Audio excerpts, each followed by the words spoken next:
Yo, what's going on, guys? I hope you're doing well. Today, I'm in my car. I'm not out in the woods. I mean, not my car. It's my girlfriend's car. I don't got no car. But regardless, I'm here to make a video. I'm here to teach you what wisdom I've got. Today, my class was canceled. Right? I had my first day of college yesterday. Then today, very second day, class was canceled. So what I decided to do was go out and apply for a bunch of jobs, because that's something I've been procrastinating a lot. And as I was going through and getting applications done and feeling more and more confident, I guess, in myself, right? Like the fact that I was getting over something that I've been procrastinating. And not only that, but just the fact that I'm less worried about not having a job and not being able to pay for rent in a couple months. I have money saved up, so I can procrastinate more. But it's better to get the stress off, or the weight off your chest sooner, right? So you can put your focus and time and attention and worry about something more important, right?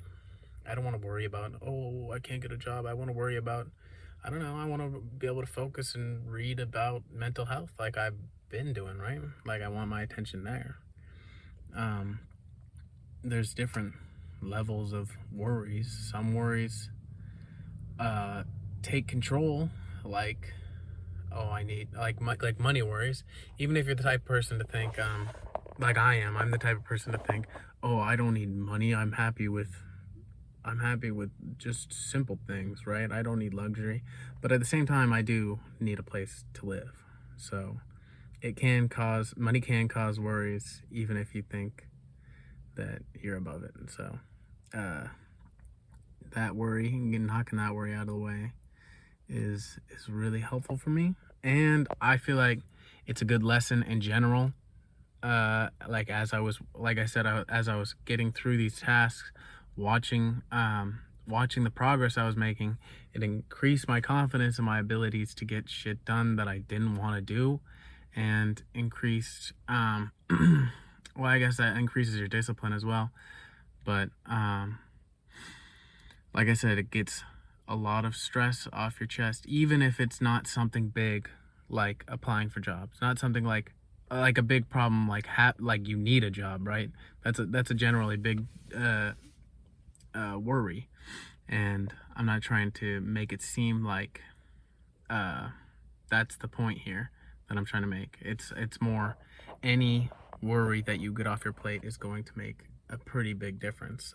Even things I've noticed in the past, I'd be procrastinating my laundry, doing the laundry, and I have like one pair of shorts left and I need to go to practice today.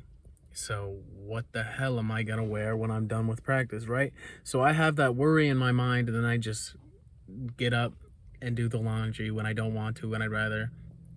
Like, it seems when you're on your self-improvement grind, you tend to think, oh, I'm stressed, so I'm just gonna meditate, or I'm just gonna journal. But like, there are better ways to de-stress and alleviate stress that you don't really realize, that sometimes meditation and journaling can just be a way of procrastinating, right? Even though just taking care of what's stressing you out will do so much better than meditation will, but you just think, oh, I just need to meditate and then I'll be fine. And then you don't do the thing that you need to do, and then even after you're done meditating, you're like, why don't I feel at peace? But it's like, because you didn't get your shit done, man. Excuse me.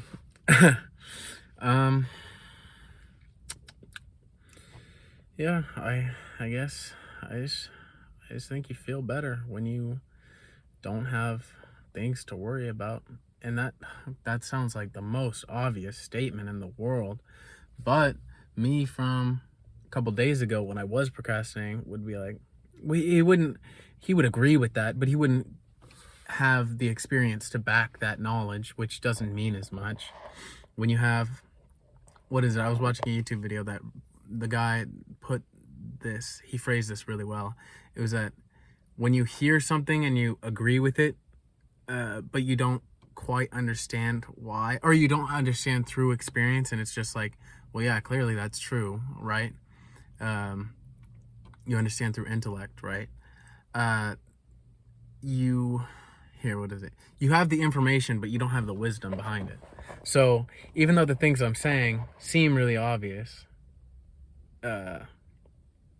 it's a little bit different when I could have said those same things in the past, but not acted on them. Now that I've acted on them, I feel the answer. I feel the wisdom. I feel I don't know, I feel more confident in saying, and I feel like I have more of a depth in understanding. And it's interesting how that works.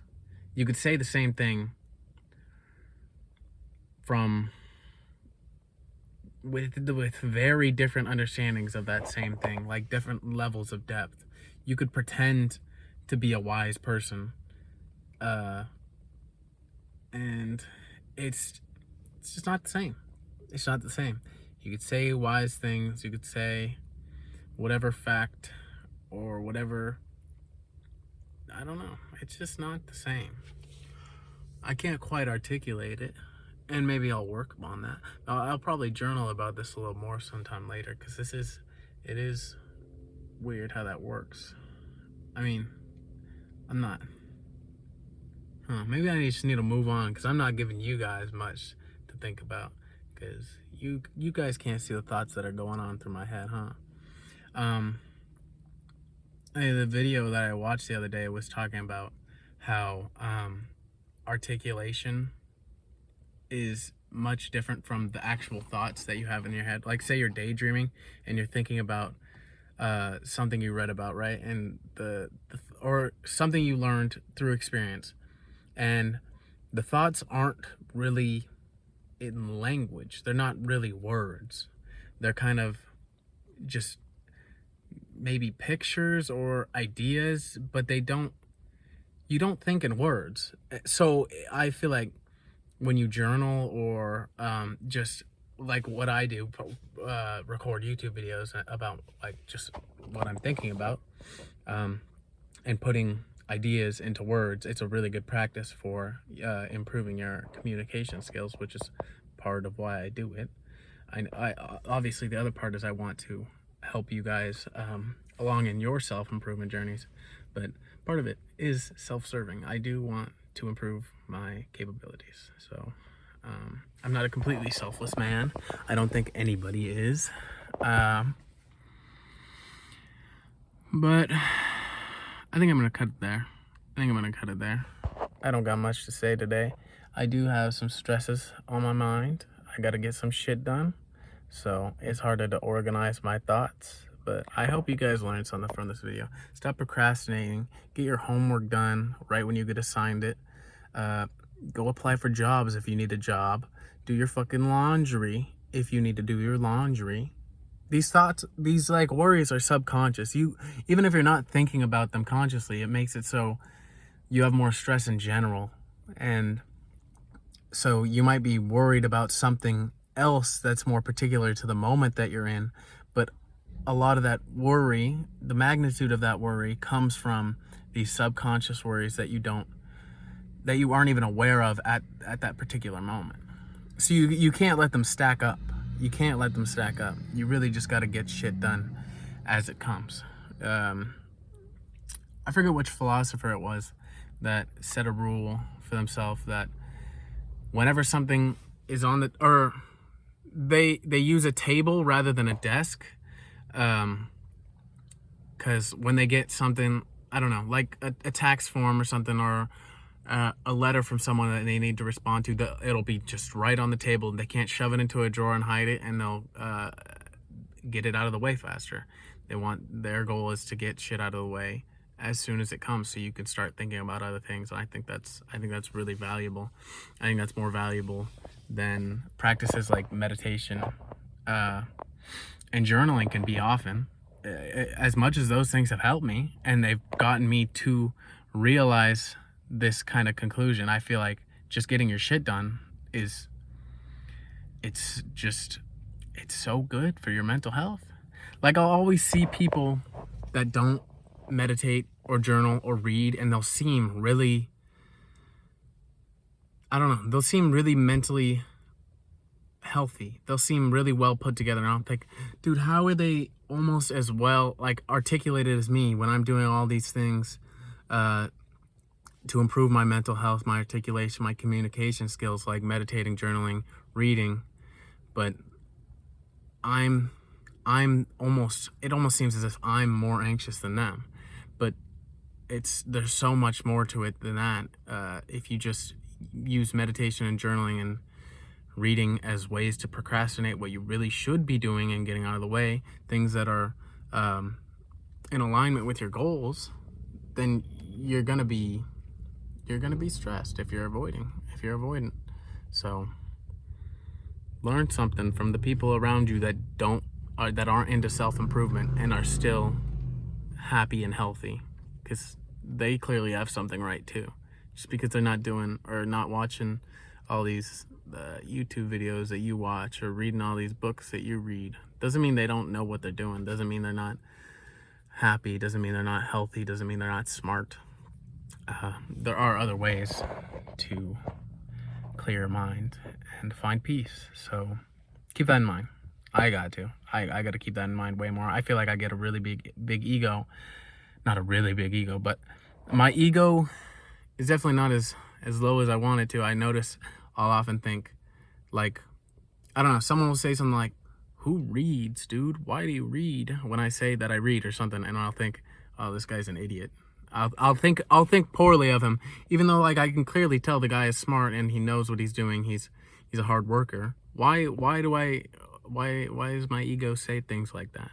It's not something I'm proud of, and it's definitely something I need to work on. There are lessons you can learn from people that don't do the same tasks and self-improvement methods that you use. There are other ways. So keep an open mind.